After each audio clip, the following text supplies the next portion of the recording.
Hi everybody, today we're working on a 2014 Toyota Corolla S model. The customer's concerned when he's driving to work, hears a screeching sound like the brakes are worn out, and I'll show you what I found out.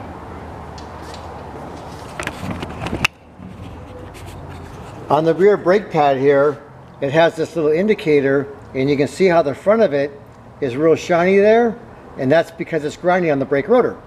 And it lets you know that you can see most of the material's gone. And here's like a little sample pad where you can see here where that's at. And the front is right around this area. So he probably has 7,000 to 10,000 miles left on the front. And we'll take a look at that.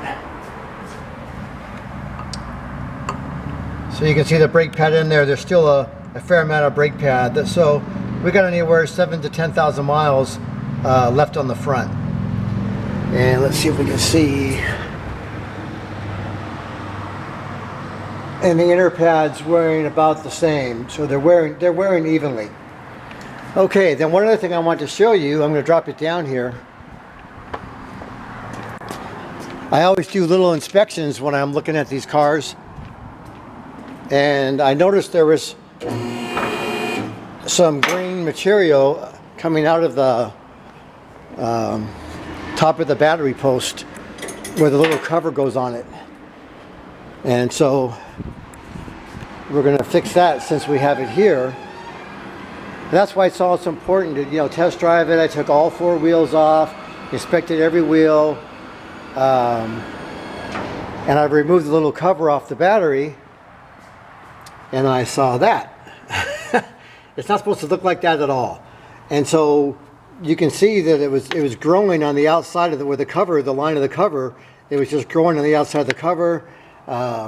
The battery's from December of 2020, so batteries are usually good 3 or 4 years, so we have a little bit of time left on that. But we'll definitely put a new end on there for him, and then we'll double check all his fluids after that for him. So in closing here, he's got a pretty nice car, and it runs good, and he does regular oil changes and things like that, and so this car's going to last him a long time. So this time we're just going to clean up all the hardware. We're going to put new hardware. We're going to clean the guide pin bushings, put some new synthetic grease in there, and we're going to put some new brake pads with shims and the hardware on that. And then we're going to lubricate everything else on the guide pins and put it back together. And then later on we'll do the front ones. So that's how you do a complete inspection. You kind of look it over, and when you're there, it doesn't hurt to pull those covers off, look, fix that while he's here. That's not going to be that much longer before one day he's going to go there and click, click, click. It's not going to start, or it's not going to charge. It's not going to be good anyway. Okay? Thank you very much, everybody. Have a great day.